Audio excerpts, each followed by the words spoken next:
My guest has seen America's future, different than most think. Join Sid for this edition of It's Supernatural. Hello, Sid Roth here. Welcome to my world, where it's naturally supernatural. I want you to experience the presence of God that is in this studio right now. And I'm going to tell you something. You have probably never seen what you're about ready to see, ever, ever. I'll tell you why. My guest prophesied for 1 hour the future of America. And he has never shared this on television before. And there's a reason, and we'll get into that. But I want you to recognize that my guest, Shane Warren, hears from God. And the best way to know is to find out what he has prophesied in the past that has been so accurate to the decimal point. Shane, you told me before 9/11 what happened. I was pastoring a small church in a small town, and the Sunday before 9/11, while I was preaching, in the middle of my preaching, Sid, all of a sudden something came on me. I began to weep, and I could literally smell the fragrance of death in the air. Let me qualify that for you. Early days as a child, I'd been a witness to an accident, a car accident, in which a family had burned alive in this car accident. And I was close to it, and there was a smell that smell gave off. Right. And that was the smell that I began to smell in the atmosphere. I called my church to prayer. I said, something drastic's about to happen. I don't know what this means, but God says the number of 12 is order, but God said the number of 11 is confusion. And there's something tied to 11, and there's something tied to the smell of death. And I said, I don't know what this means, but I need us to all pray. A very somber moment came upon our church, and we began to pray. By the way, of course, September 11th, that's where he got the 11 from. And also, I didn't mention to you, he was touched by God as a young man. And he knows, without being told, people's names, addresses, even the very dreams they have. So go ahead. Well, I'd had this experience, and I knew this was from the Lord. I had no idea what it was about. I became very burdened about it. To my own horror, a few days later, I get a phone call from one of my board members that morning, 9/11, and said, Pastor, are you up? And I said, yeah, I'm up. He said, do you have your television on? I said, no, sir. He said, you need to turn your television on. Everything you just said is coming to pass right now. And he said, there has been a bombing in New York of the Twin Towers. Turned on the television, I was just shocked, as the rest of the world was, as we watched those towers collapse that day. So that was one of the events that God showed me beforehand, even to the point that people called and wanted to know how I knew those events, and just had to tell them it came from God. Okay, in 2007, before the Great Recession that we had in the United States, the Spirit of God came on you, and what did you say? I was preaching in my church in Louisiana, and as I began to share, all of a sudden a spirit of prophecy came on me, and the Lord began to speak through me about a recession and telling the people to shore up all of their investments, that there was nothing that was going to be safeguarded from this, that they needed to make sure they got their investments in line, that there's something great was about to come upon the economic system of America, and we were going to begin to struggle. And in the midst of that, God began to speak to me how He's going to bless the church. And in the midst of that, for those who would listen to the word of the Lord. And then God began to speak to me about prophetic winds that were blowing and the things that would happen in America. And then, of course, at the end of 2007, 2008, the Great Recession hit. But what was amazing, God was giving me specific details of the stock market. And the Lord spoke to me and said that America had depended and had been worshiping a bull like the children of Israel, who had been brought out of bondage and were brought out into the wilderness to worship God. And Aaron had built this golden calf, that so America was worshiping a bull, and it was the bull market. And God said in this prophecy, I'm about to grind that bull up. And that was at a time when you could buy real estate anywhere and make money. You could buy stocks anywhere and make money. All of these amazing companies were going off the charts. So for Shane to say that now, it wouldn't take a lot of talent. But before it happened, I would imagine some people didn't even believe what you prophesied. Oh yeah, I had people, as I told you before, I received great persecution for it. I was told that I was a false prophet. Some of those prophecies made YouTube, and of course got responses that I was a false prophet, didn't know what I was talking about. And I've never claimed to be a prophet. I don't necessarily want those kind of titles. I just know when the Spirit of God comes upon me and begins to speak through me. As far as America goes, you saw some things that we'll talk about on this show that you told me you have never shared publicly on television before. You're going to find out the future of America. You're going to find out specifics. You're going to find out what the wise will be investing in to be able to help all the needs that are shortly going to come on America. You are going to find out the future of true believers in the Messiah. The blessings of God are going to so overtake them that it's going to just knock the breath out of you. Don't go away. We'll be right back. It's as if we're seeing Bible prophecy fulfilled every day on television newscasts and in our newspapers. Wars and rumors of wars, the collapse of the global economy, an increase in natural disasters, the threat of Muslim extremism, an increase in signs and wonders in the heavens and earth. Don't be surprised. This all happens before the rapture. Learn how to survive and thrive and even prosper in the midst of these trying times. Shane Warren shares more when we return to It's Supernatural. We'll be back with more of It's Supernatural in just one moment. Call now and get Shane Warren's prophetic 7-part audio CD teaching, I Have Seen the Future of America. Yours for a donation of $37. Shipping and handling is included. Ask for offer number 1511. Through this prophetic, biblically based 7-part audio CD teaching, you will be prepared to withstand the 7 end-time attacks coming against the church. Learn 7 signs of the Messiah's return. Understand the purpose of the 4 angels and the 4 prophetic winds. Discover the 12 curses that plague a nation who turns away from God. See where America fits into Bible prophecy. Learn how to prosper and be protected in the trying times ahead. You know, America is on a slippery slope to destruction. But I want to teach you how you can protect yourself. I want to talk to you about America's future, their connection to the nation of Israel, and the price of oil. But most importantly, I want to teach you how you can prepare for the future and experience the outpouring of God's blessing in your life as America comes under judgment. Don't miss out on getting Shane Warren's prophetic 7-part audio CD teaching, I Have Seen the Future of America. Yours for a donation of $37. Shipping and handling is included. Ask for offer number 1511.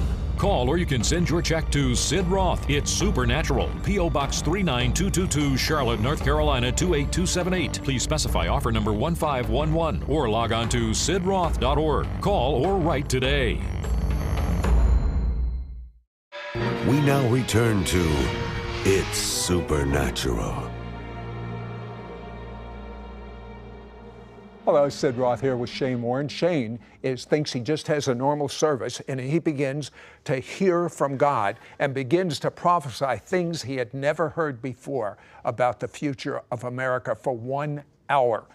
He is a known man that hears from God. And I want you, this is the first time he has shared this throughout the world on television. Now, you explained to me, you've been studying the history of nations, and there's what you call a 400-year cycle. There are numerous cycles, and the Word of God said, you know, you have 400, 490 years and 70-year cycles, things of that nature. Right.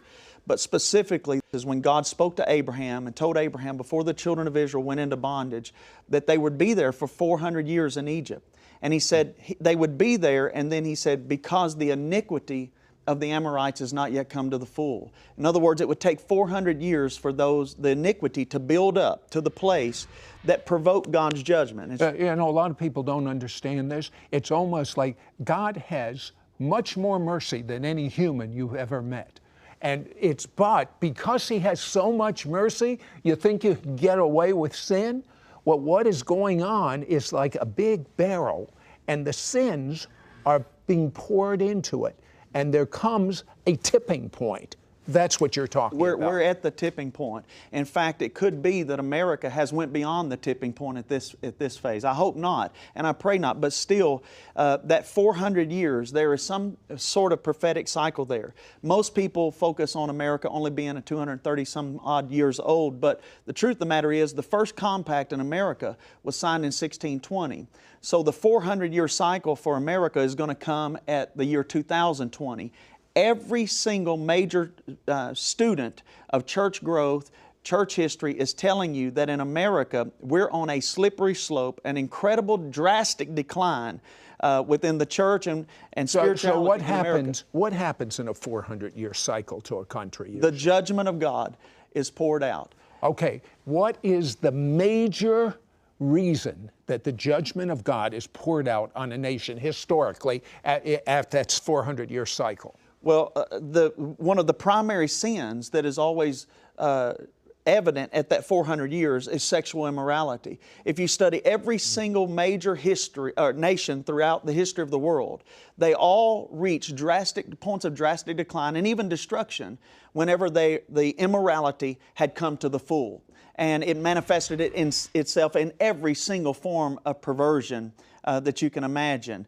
And that is happening right now in America. Well, the classic example I think of from the Bible is Sodom and Gomorrah. Absolutely, Sodom and Gomorrah. And America, in many ways, in fact, in my opinion, has went way beyond Sodom and Gomorrah. Now tell me about what God has shown you about the four winds. Yeah. The book of Revelation says there's four angels that stand on the four corners of the earth. These angels have control of four winds. These are not natural winds. These are spiritual winds, but they can manifest themselves in natural ways. Throughout world history, you study history, you'll find out there are four winds that always have shaped nations, controlled the course of world history. One is the wind of war. Another one is the wind of economy. Another one is the wind of religion. And the wind of politics. And these four winds are blowing. And God began to show me these four winds are blowing all over the world at the same time, and they're escalating, Sid, and they're creating for us the perfect storm. And the reason I say the perfect storm is because God prophesied this storm was going to come to pass. So we know this is going to happen. The Scripture is clear that it's going to happen. Unfortunately, this is not a popular message right now in America. Is this happening right now? Absolutely. Look at the wars and the rumors of wars that are taking place all over the globe. The Middle East, the wind of war is blowing. The wind of war, terrorism, has encompassed the entire globe. Every nation has been affected by it, the wind of war. What about the wind of economics? Somebody who would have to be totally ignorant to world events would say the wind of economics isn't blowing. It's not only blowing, it is storming around the world. Entire nations' economies are collapsing. Entire governments on the world are on the verge of bankruptcy. Just yesterday I read a report that 46 of our states in the Union had a $160 billion shortfall last year in their budgets. America is on the brink of bankruptcy, and they're sharing with us a bunch of lies. It's not true. We're in trouble. Okay, God showed you 7 attacks from the Scriptures and previous nations. Pick 2 of them. Oh, one of the mighty attacks upon nations. You know, in the book of Revelation, there's a mention of a 7-headed dragon. This 7-headed dragon, these 7 heads represent 7 empires of world history. We can mark that with history.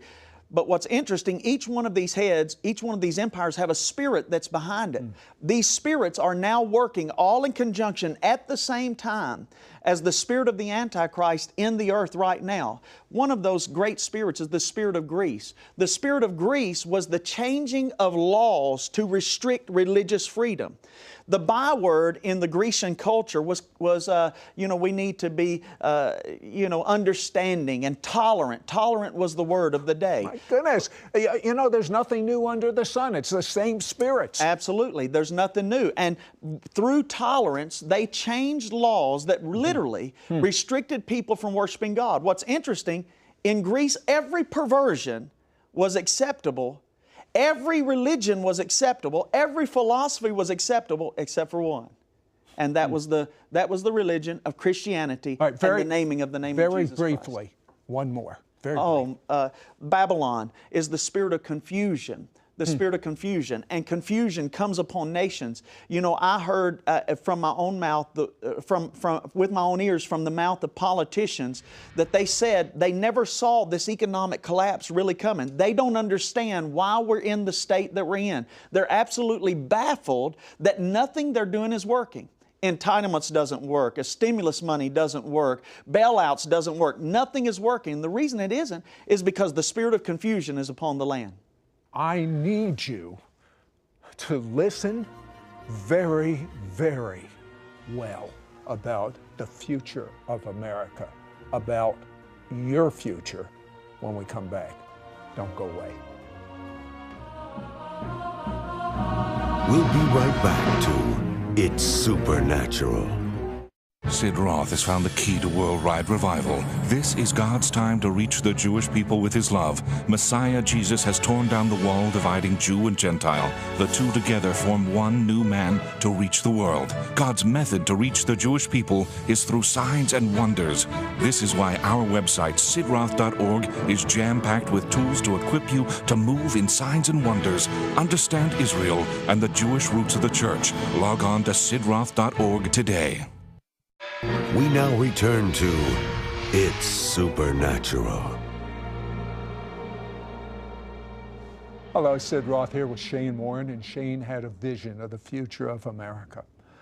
Shane, tell me, let's start out about the vision of the storm. Approximately a year or so ago, I was sitting on the couch. I thought I had fallen asleep, when in reality I was in a vision, an open vision. I have a large screen television in my living room. I was sitting on the couch watching television, and again I thought I was dreaming. As I watched, there was a weather broadcast that was on television, and there was a news anchor who said, the most amazing thing is going on right now. It's tragic, and they were building this news broadcast around this event. And he said, normally hurricanes hit on the coastal lines. He said, but there is a hurricane that seems to be spreading down or coming across the heartland of America. At that point, he showed a satellite image of America, and I was horrified as I watched a storm covering from the northern border to the southern border, from east to west, as this massive storm with the eye right over the center of America, a hurricane coming across the center of America. How can that be? This is how I believe it happened. Immediately it came back to this anchor. The anchor said, we have somebody on the ground in the eye of the storm. We're going to go to him now. They pitched it to a news reporter.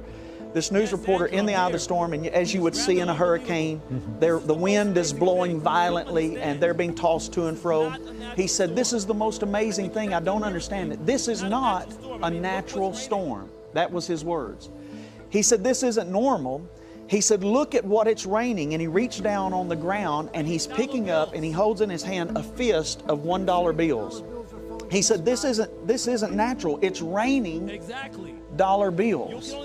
And the anchor and this correspondent went back and forth about the meaning of this dollar bills. He said, I don't understand. It's almost like they're worthless. They're worthless. It was raining dollars. About that time, it came back to the anchor. He said, ladies and gentlemen, another tragedy has hit America. He said, right in the heartland of America, on the New Madrid Fault, a major earthquake has just hit, and immediately pictures of devastation began to pop up all over America, the heartland of America, along the New Madrid Fault, as earthquakes cause entire cities to crumble. And while I was sitting there, I heard a booming voice in behind my ear that said, they have divided my land, now I will divide their land. And Leviticus says that Israel is God's land. He actually says, this is my land. Mm-hmm.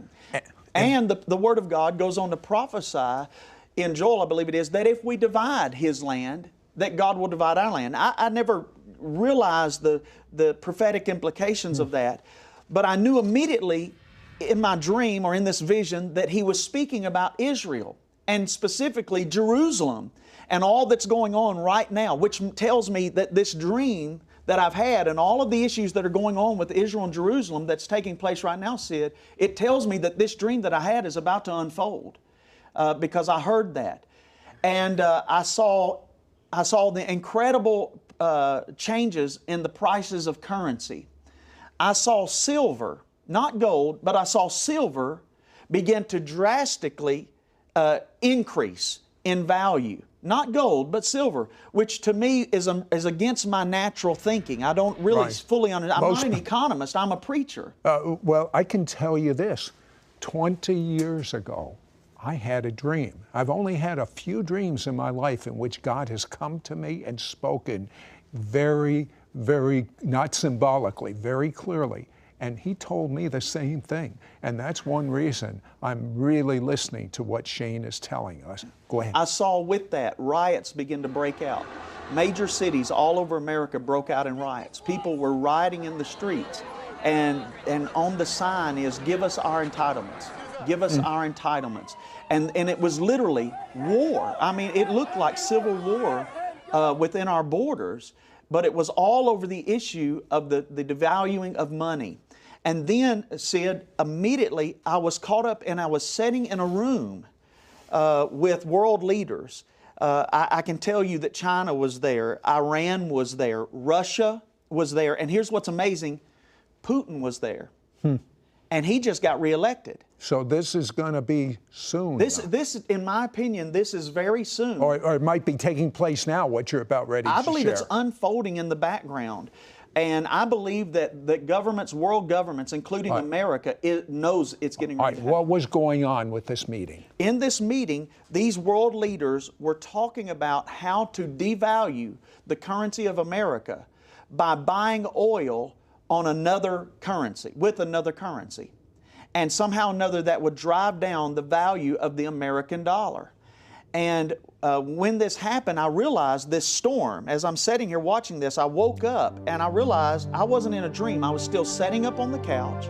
I was looking at the television and I realized this was an open vision that God was showing me the storm that's about to come to America.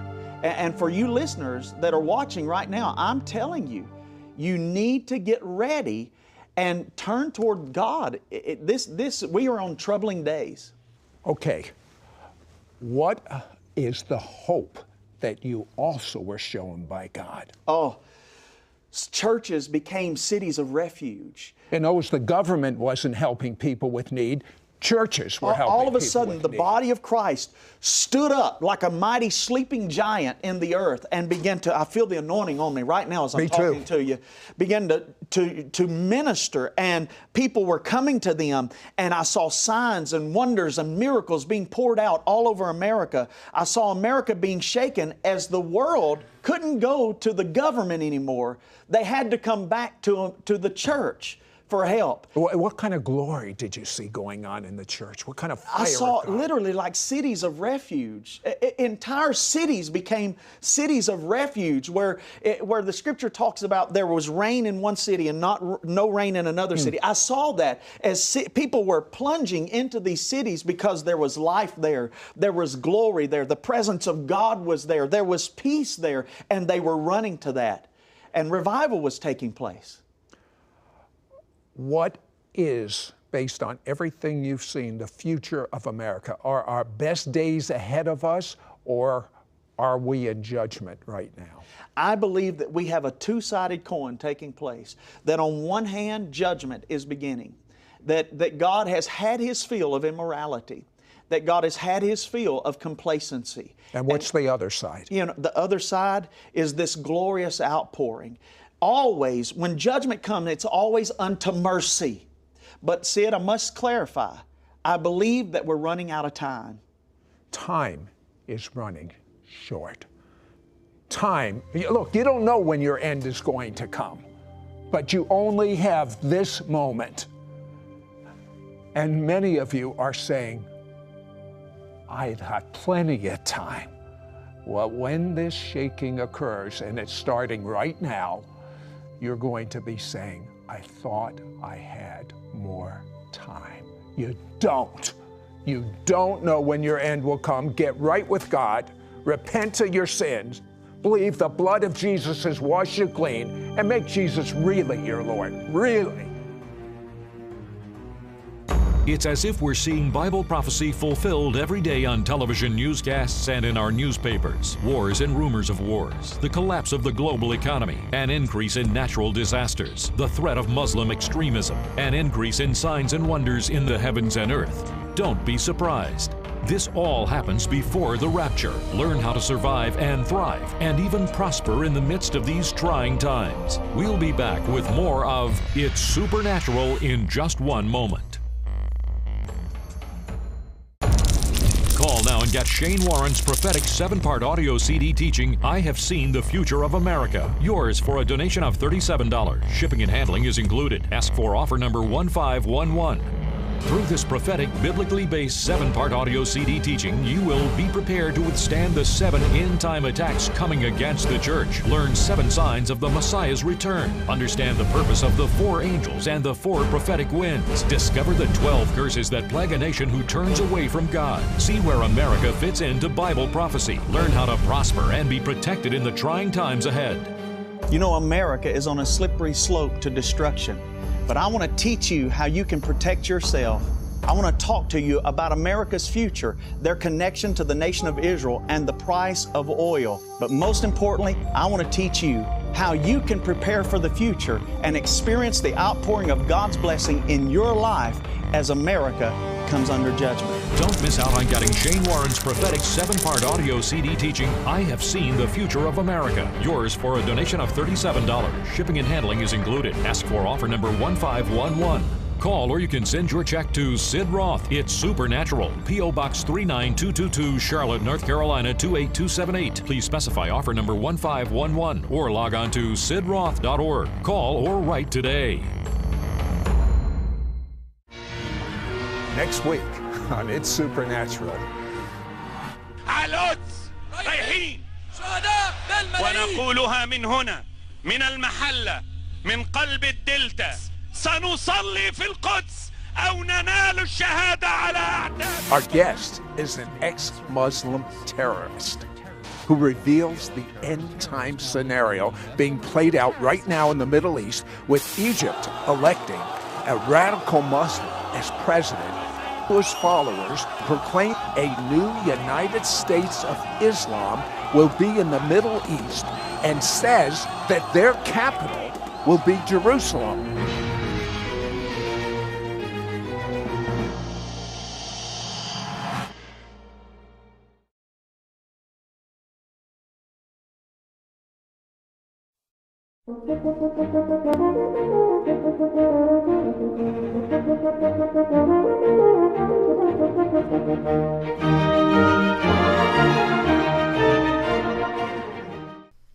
Hello, this is James Corbett of CorbettReport.com, welcoming you back to Economics 101, and today I'm honored to be joined on the line by Alex Jones, the radio talk show host, documentary filmmaker, economic analyst, political commentator, and general mastermind behind Infowars.com and PrisonPlanet.tv. Alex Jones, thank you for joining me today on the program.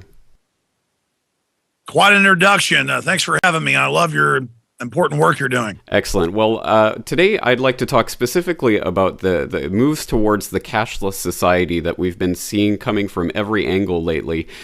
We've seen this in numerous moves, such as Peter Aliff, the head of Visa Europe, having said that he wanted to see a cashless society by 2012.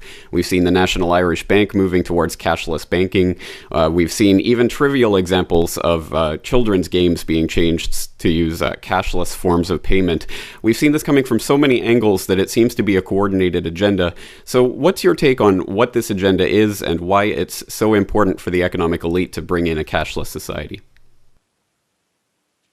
Well, it's neo-feudalism. It's serfdom. You have the private banking cartels that control the issuance of currency and credit worldwide, openly announcing the formation of a global constitution between the G20 banks, openly setting up world government and bypassing the nation states and the people that live in those republics and supposed democracies. And so what's happening is you have the artificial fiat parasite economy waging war against the real Main Street economy or the agrarian or manufacturing economy. And everything they do in their own documents is meant to make us dependent on government and to be able to track and trace everything we're doing, to be able to turn our national ID cards off, to be able to stop us from buying and selling and engaging in commerce. Everything that the world government pushes for is globally controlling taxes and regulations so that you can't have what they call tax havens. Because if you're going to have 80% taxes in France, that will make people move away from France to, say, the U.S., where we have roughly 50% taxation. So all of these collectivist planners who run this system talk about how important it is that everything we do be transparent to them and that we have no privacy so they can micromanage and track every facet of our lives. And so every major technological rollout that we see is about making us completely dependent on the system and getting us into a system of overtaxation and regulation so that all your smaller businesses and corporations and family-owned institutions are phased out and only the Fortune 100 control the world. And then they will also continue warring with each other to consolidate the power. And so that's what all of this is about. They admit that that's what this is about. And but that's only a means to an end. The end is what I cover in my film, End Game. Once they have the planetary cashless society surveillance grid that the Pentagon has designed in place with the license plate reading cameras, the face scanning cameras, where everyone is buying and selling according to RFID, where all products have RFID in it, they can track the real world just like Google can track cyberspace, and it actually allows them to predict human activity along the mass or group dynamics right down to individual choices you're going to make with upwards of a 99 percentile accuracy rate. So it's also about imitating God. They want to control the weather. They openly say this. They want to control reproduction. They want to be able to control all of the agrarian farming and ranching that's going on. They want to be able to have omnipresence type surveillance. So this is literally a crystal ball of control where they know what really makes us tick by tracking our purchases, the choices we make, what we watch on television, where we surf on the internet, the laptops, watching the school children, even when they're at home. This is tools in the hands of these people that tyrants like Hitler and Stalin and Mao could only dream of, or probably couldn't even dream of. And that's why I have the website prisonplanet.com, because in the elite's own statements, they say they are creating a giant worldwide prison. And the final equation, world government is only the beginning. Once they have it in place, they will then stop just beta testing cancer viruses and vaccines and sodium fluoride and other poisons in the water and all the major GMO crops and every study sterilizing the rodents and other lab animals that it's tested on. They will then accelerate from soft kill to hard kill and kill at least 80% of the world's population. Well, that's right. This agenda is so vast, it's almost mind-boggling. And as vast as it is, it's also that ambitious. So what do you see as the time frame for implementation of this cashless society? I've seen statistics of already over 90% of purchases in Europe are digital, cashless, upwards of 90% in Asia, in Japan, in South Korea, in the major cities of China. It's close to that in the United States, and they're running PSAs on television worldwide, demonizing cash as if it's dirty and bad. Because once the cashless grid is in place, then the bankers can completely abandon any connection to reality. And instead of having fractional reserve banking for every dollar or every yen or yuan or euro that the banks have, they can loan out $10 of money that doesn't exist. Now they can take that derivatives model of unlimited digital money and really expand their monopoly of power over currency and credit and take over the whole planet. So we're basically already there. They're just beta testing final pieces of it. And by 2015, unless people resist, we will be locked into a cashless society control grid, similar to the no-fly list. I saw Governor Ridge 7 years ago, the new head of Homeland Security, when it was first funded as a cabinet position, say that if you're not in good favor with the government, your national ID card will be turned off. You won't be able to work. So the no-fly will be a no-work. You won't be able to own a gun. There's no judge, no jury, no due process. You're just put on these lists, and they can put whatever disinformation they want in these databases. And so we're basically there. It just gets worse and worse as we go further downhill into what can only be described as a Antichrist-type system. I mean, even if you're not a Christian, you should be able to look at this and see how it's been set up to be an authoritarian, controlling model where you will neither buy nor sell without this mark. And it's interesting to note that the unified treaties on global standardization for IDs have a thumbprint, a handprint, and a face print all rolled into one on the ID. Let he who hath understanding reckon the number of the beast, for it is a human number. It's numbered as 666. What is a human number? It is a biometric number calculated off of characteristics that are individual to each person. That's right. Well, just in the last minute or two we have left, you mentioned that unless people resist, it's probably going to be locked into place by 2015. So what are some points of resistance and ways people can fight against this agenda? We need to expand our barter community. Even if you live in a city, you can raise fish, you can grow small crops, you can start bartering with your neighbors, try to use cash as much as you can, get your money out of big mega banks like JP Morgan Chase, Goldman Sachs, Citigroup, and other big mega banks that are part of this cartel. Support local credit unions. Go talk to the credit unions, get involved, educate people about this threat so that they're aware of this.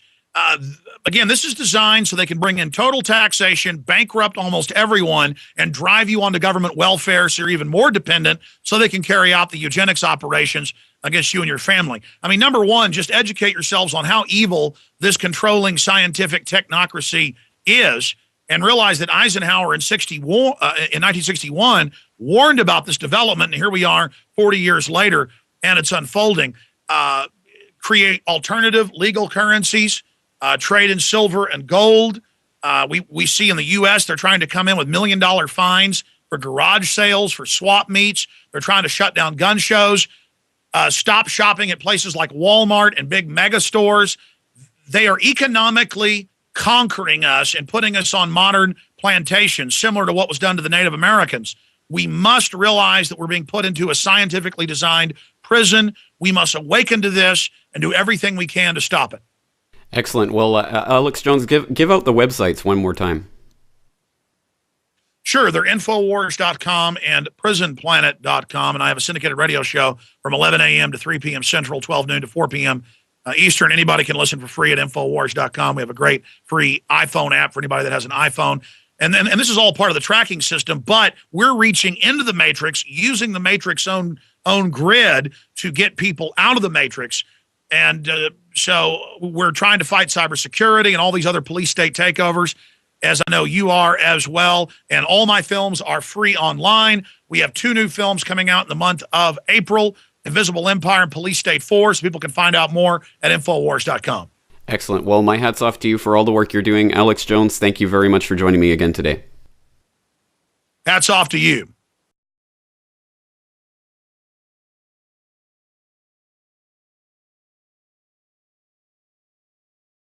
Hey, forget about pulling out your wallet to pay. Now you can use your cell phone instead. App developers are trying to come up with technology that would allow people to pay their bills and pay merchants using their phones rather than using credit cards. All right, this is super interesting because app developers believe that your phone will replace your wallet by 2015. Merchants such as Starbucks, they have this new app where instead of using a Starbucks card, you just download this app on your phone, you put money into the app, and then you go to Starbucks and you let them. The day when you forget your wallet and it doesn't seem to matter is here. If you're only concerned with coffee, that is. Starbucks customers with certain mobile devices can now buy their coffee with the wave of a smartphone. Parking in New York City may soon be as easy as a few taps on your cell phone. But now there's an app for that, Pay by Phone. Here on Arthur Avenue in the Bronx, Renato Cuadrado's parking woes of dealing with receipts and coins and sometimes broken meters are now made simpler, using his cell phone to pay for a spot. Once you sign up for an account, you provide your license plate number and your credit card information. Your license plate number and your credit card information. It wasn't too long ago when food trucks could only take cash. It's a game changer for us because we can now accept all forms of payment. It takes every credit card, and people don't carry a lot of cash. And now Square has made it even easier for people to pay. Put on, Jim. Just by telling the cashier your name. And what's your name? Users need to download the Pay with Square app and go through the setup. From there, a cashier knows you're a legitimate paying customer. There you are. Because your name and photo pop up on the other end. Name and photo pop up on the other end.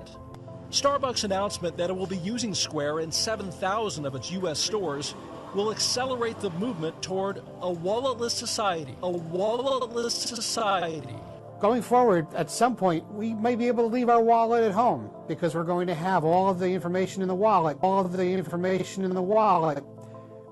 our smartphone. With the new generation of smartphones, we'll soon be paying for goods and services with our cell phones. Smartphones are gradually becoming able to do everything, including functioning like a digital wallet. You can even use a smartphone to pay for a train ticket. It's fast and it's easy. Until now, I only used my cell phone for text messages, and I'm amazed at how efficiently this works. But I worry about having all my private information on the cell phone, and I wonder where it would all end up if I lost it.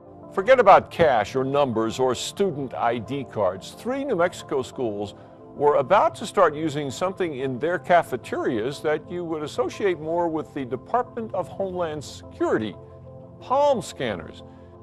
At a lot of schools across the country, this is how kids are now paying for lunches. A quick swipe of their hand called palm vein scanning. A new technology called Pulse Wallet syncs your credit card to the palm of your hand. Using a biometric palm reader, this cardless payment service allows you to pay by simply scanning your veins. When you're going to pay in a supermarket, you enter your 4 last digits in your phone number, and then you hold your hand above the sensor. And a transaction takes less than 5 seconds. So it's a very quick payment solution. I think it's really good. It's easy when I don't have my wallet with me. I can use my hand, so it's really fast and easy. Forgotten your wallet? Don't carry cash? Not a problem.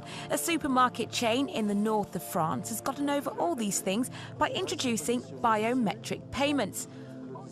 All you need is your finger. We don't need to get our card out. We don't need to fear it being stolen either, given that this system is personalized. To let customers pay without using debit cards, credit cards, or even cash. NBC Action News reporter Amy Hawley takes an in-depth look at this controversial technology. Have you ever gone shopping or loaded up your cart with food or clothing and then get to the checkout line and find out you've left your wallet in the car? Well, tonight we'll show you the technology that makes it simple to just touch and go. You'll be able to buy anything from bread to beer if you agree to give the store your ultimate identity. Once you have your groceries scanned, now what do? You punch in your PIN number, touch your index finger to the image reader, and you've paid in about 3 seconds, all with the touch of your fingertips. And you put your finger in there, and my name comes up, and she's got all my information. And it's that quick? It's very quick. Love it? Love it. There is a desire by several forces coming together who do want to add a biometric identifier to government identification. So the leading push in the United States is most likely a biometric added to your driver's license. That biometric is most likely going to be a fingerprint. Under that model, the fingerprint becomes your new Social Security number. So what does that mean? I'm touching the chair, I'm touching the table, I'm leaving my fingerprints behind. You come along with a piece of tape and some dust, you pick up my print, you stick it on a fake ID, and now you're me, right? As proved by this phony fingerprint that you just lifted up, right? I'm always forgetting my wallet. And then I can't find it, and I don't know where it is. And the idea that maybe someone could put an RFID chip somewhere where I would just have to wave my arm, it's a very attractive proposition. There are plenty of reasons, I think, to be worried about a cashless society where we have microchips implanted in our hands and simply make our payments in that way. For one thing, you would be unable to ever make a payment or make a purchase that someone wasn't watching and recording in a database. Marketers would love to get a hold of that. Hackers can hack into that. The government could use it, you know, to investigate you or try to control your behavior. There is a global meltdown coming. It is a global depression, and one world currency and one world financial system is the end game. China said last week they want one global currency. France said yesterday or the day before that they want one world order, a new world order.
The ultimate goal that these people have in mind is the goal to create a one world government run by the banking industry, run by the bankers, and they're doing it in sections. The European currency, the euro, and the European Constitution is one part of it. Now they're trying to do it in America with the North American Union, right? And they want to create a new currency called the Amero, right? And the whole agenda is to create a one world government where everybody has an RFID chip implanted in them. All money is to be in those chips, right? There'll be no more cash. And this is getting me straight from Rockefeller himself. This is what they want to accomplish. And all money will be in your chips. And so instead of having cash, anytime you have money in your chip, they can take out whatever they want to take out whenever they want to. If they say you owe us this much money in taxes, they just deduct it out of your chip digitally. Total control. Total control.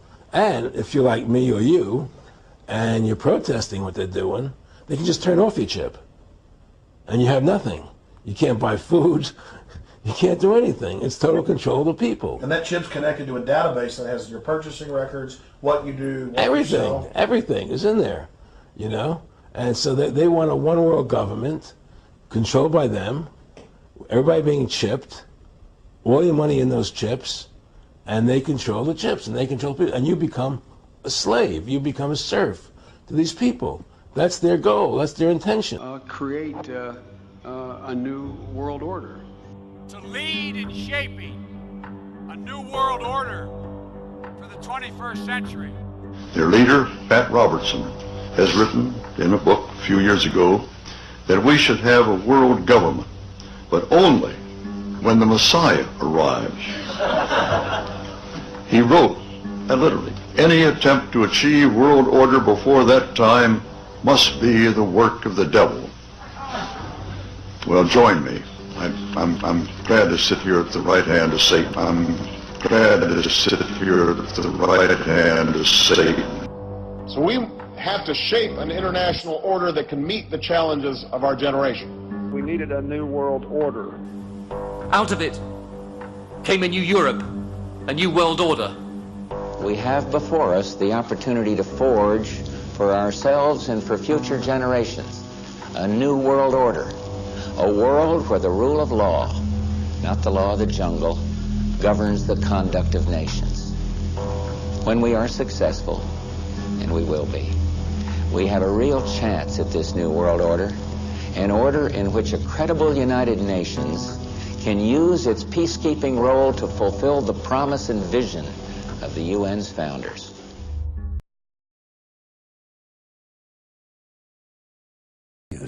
Big Brother is watching. There's a nationwide push to start tracking where children are during school hours. They would basically be microchipped, kind of like a pet. ABC4 News wanted to know what parents in Utah think about the possible tracking system.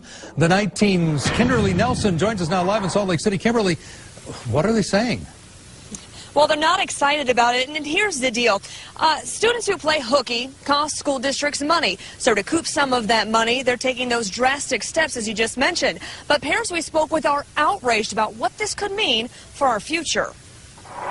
You may use it to get into secure buildings. And it's already embedded into most of your credit cards, being scanned every time you swipe. The technology is known as Radio Frequency Identification System, and it's soon going to be used at some schools across the country to track students' whereabouts. Excuse me? They want to microchip my children?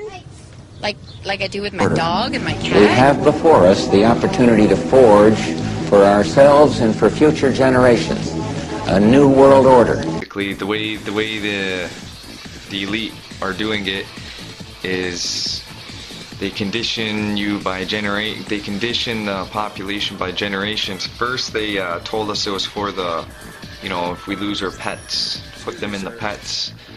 Then it got into, not too long ago, the, cell phones and debit cards. And now they are proposing to have it as a computer currency. Ever since the beginning of time, people have been buying and selling and using whatever currency was available. But today's digital economy is changing faster than ever, and currency has to change too. It is. Introducing Mint Chip from the Royal Canadian Mint, the evolution of currency. Money, as we know it, is fine for today, but tomorrow is a different story. Imagine a whole new breed of transactions that are smaller, faster, and virtually everywhere. That's where Mint Chip comes in. Mint Chip is currency in a digital form. Using a chip, you securely load value onto a smartphone, USB device, computer, tablet, or cloud.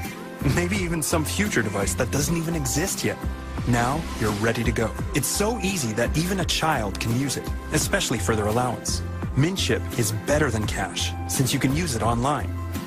And merchants will easily and cost-effectively be able to offer digital content in the form of small and extremely small online transactions. Things like buying a song, a news article, or a nifty glow-in-the-dark laser for your favorite online game character. All for a few pennies, virtual of course. Plus, no personal data is required or exchanged, whether you're buying a decaf latte, a Canadian history article for school, or paying back that $10 you borrowed last week. Mint Chip is harnessing some of North America's best brain power. We are changing the future. You can too.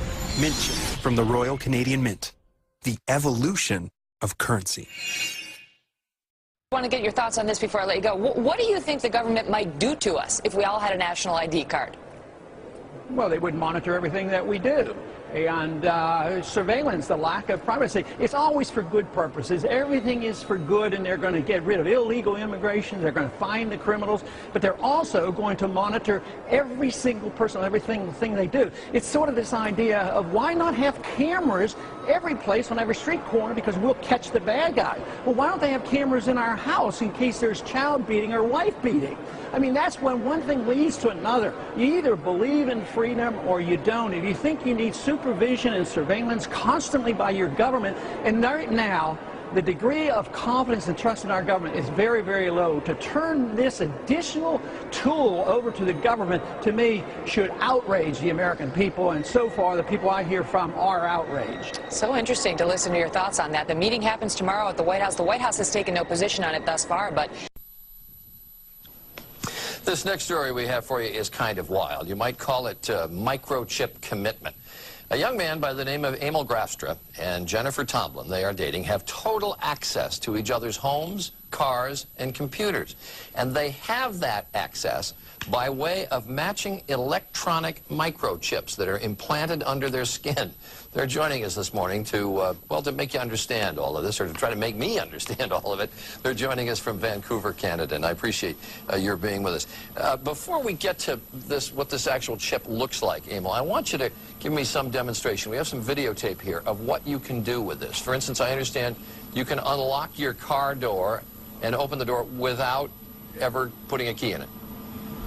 Yeah, actually, I can, just walk up to the car, present my hand to the sensor, which is just in the windshield of the car. It reads the chip ID and says, okay, this is Emil, and then unlocks the car and disarms the alarm. And you can do the same thing with your front door? Yeah, then I can come right in, and there's a little sensor on the door. I place my hand up next to it, it reads my ID and unlocks the deadbolt. And you can also, I understand you folks are sitting in front of a computer, you can also turn on your computer this way? Yeah, I can log in, so it authenticates me. Okay. And what are the future applications of this? I mean, I presume it'll be able to do more things than just open your car door or your front door or log onto your computer.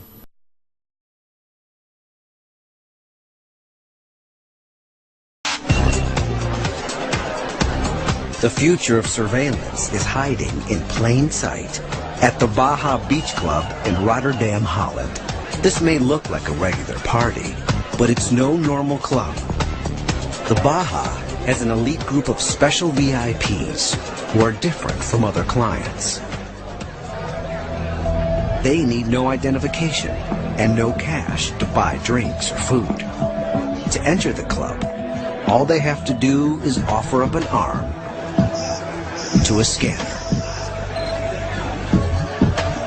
And tonight, 21-year-old Ryoni Schutten will be joining the in crowd. I just do it because it's more comfortable. They will bring you the drinks and food instead of you going to the bar to get it. But before he can party, Ryoni has a doctor's appointment. He's getting an electronic chip implanted in his arm. It's called radio frequency identification. An RFID chip is a small device that transmits a radio signal that's read by a scanner. In 2003, the Attorney General of Mexico and some of his staff received RFID implants inside their bodies to allow them access to sensitive areas. While it's not yet commonplace, Ryoni's doctor has implanted nearly 100 chips. At first I had some doubt, of course, because you are putting chips in healthy young people. But I think it's the future. Each tiny chip has a number. A scanner connected to a database can instantly reveal who the person is and much more. Technically, there's no limit to the information the database can hold. And now, it's time to party. Although others have to pay cash at the entrance, when Ryoni arrives, his name and number instantly identify him as a VIP member of the club. He makes his way to the VIP deck and uses his implant to buy a drink. The Baja is a glimpse of a not-so-distant future. Already, some people have chips with critical health information. Some think that soon everyone will have a chip that will identify them and allow a new form of surveillance. Joe Von Galen manages the club and likes to keep an eye on everyone, especially his chipped VIPs. I think that in 20 years it will be a normal thing. I think when you get born you get a chip and it will stay in your body for the rest of your life and you get all kind of information on it. So if you got a problem, you read the chip and then they know who you are. Implanted ID chips may be just the beginning. Future chips could be coupled with GPS tracking technology, making it possible to locate anyone, anytime, anywhere. Parents and pet owners are already using external GPS units to keep track of their loved ones. In the U.S., approximately 7,500 criminals are monitored by GPS. And these devices are only getting smaller. Although GPS implants aren't currently available, it might be only a matter of time before every criminal, perhaps even every citizen, has an ID chip. Once the stuff of science fiction, these surveillance technologies are becoming reality. But the more amazing they get, the more controversies they create.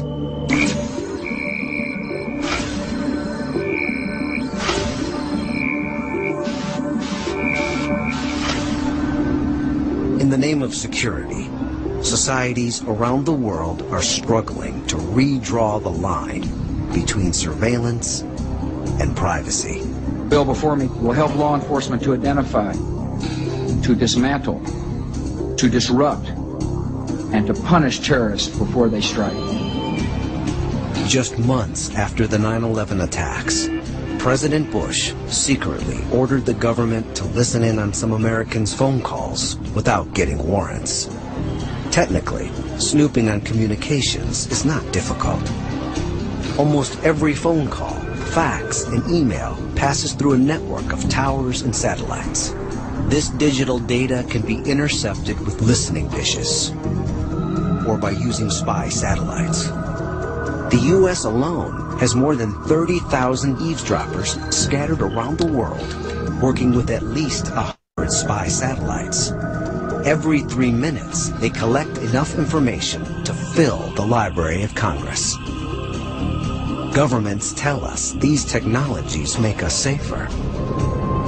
But where is it all leading?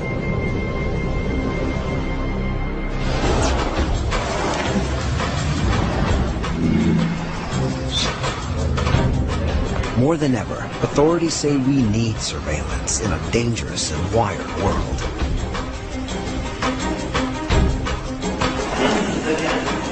Even 500,000 cameras couldn't stop the London bombings.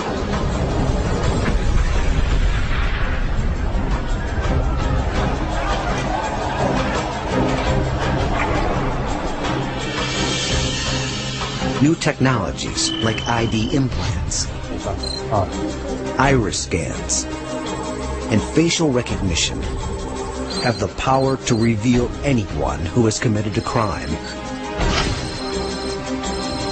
or crossed a border illegally.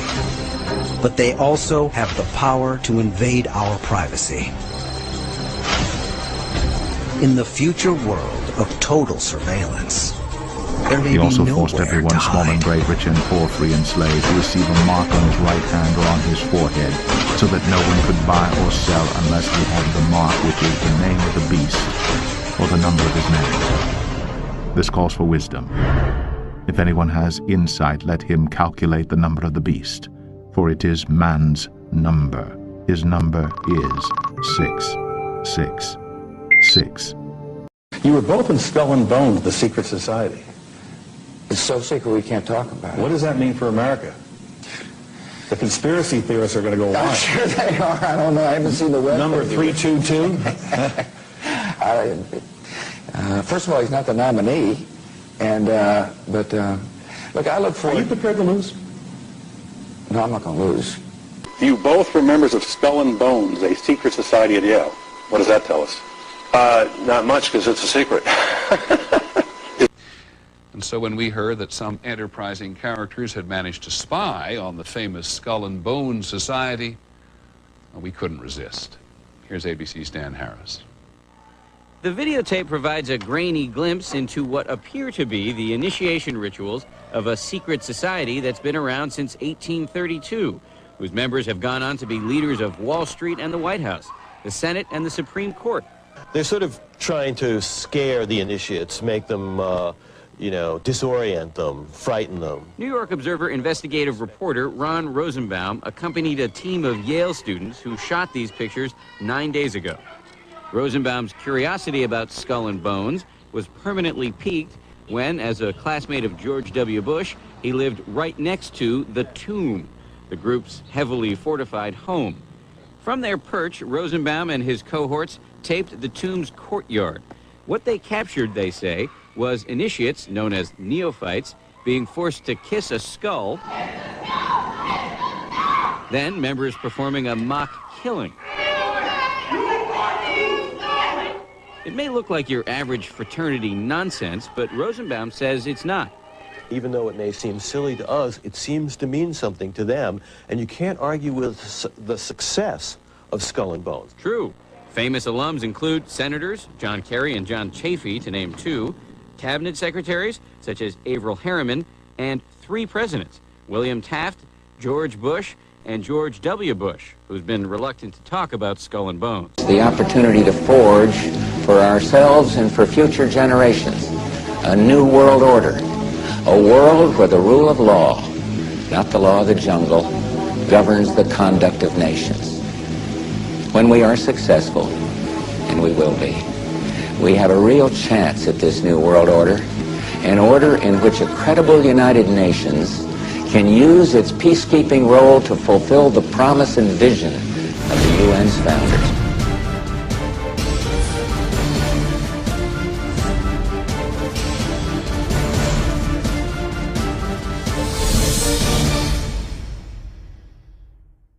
I'm just going to test this. Living the dream, because that's where I get a lot of my little toys. Yeah.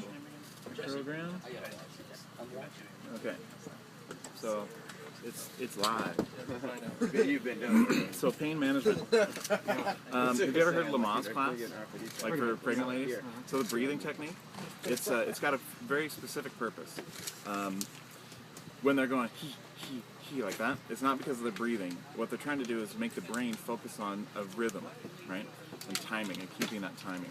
So what they do is they focus on a point anywhere. Just focus your eyes on a point, and you start breathing in a very deliberate, rhythm. So you're like, it's in, out, and so that process of focusing on that breathing will alleviate some of the pain. So your brain's busy, basically, you're overloading the CPU. So you can try to do that, or you can just grin and bear it, or whatever. Yeah. So we're gonna get rid of the animal chip. Oh, there's no. They don't preload these ones. That's great. Oh no, that is it. So that's the chip with the biobond coating, this white coating. So that coating is what the body grows into and locks in place. So we want to get rid of that. Now this has got isopropyl alcohol, so that's going to be quite stingy. Yeah.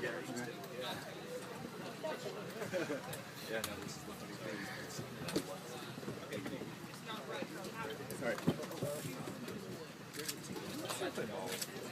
So, I'm going to get that ready.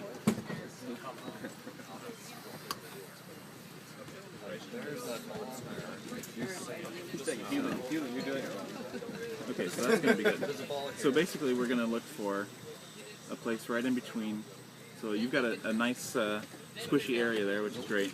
So we're basically just going to pinch up and go in, inject, and then I'm going to press and pull out, and then I'm going to give you the gauze and just put pressure. Uh-oh, of course, it's brand new.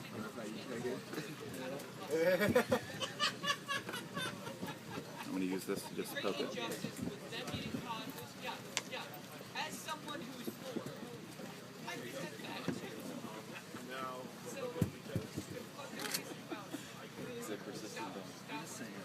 Feel free to really get in there.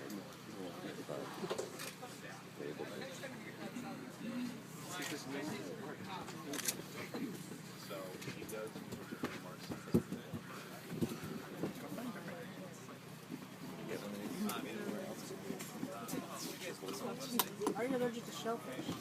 No.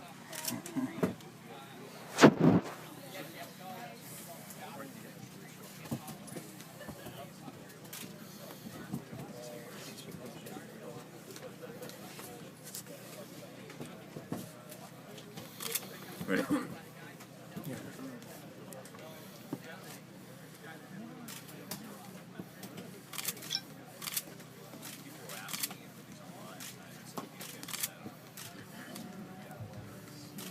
Woo! It's a boy. That wasn't too bad. Yeah.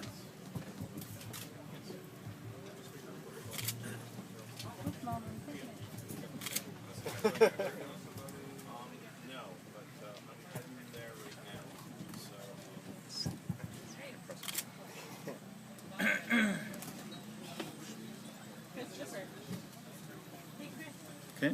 Okay. So, I'm going to stick the Band-Aid on here. Thanks for letting us watch. Okay. So That was pretty exciting. a little bit of blood in there. So go ahead and just keep pressure there. All right.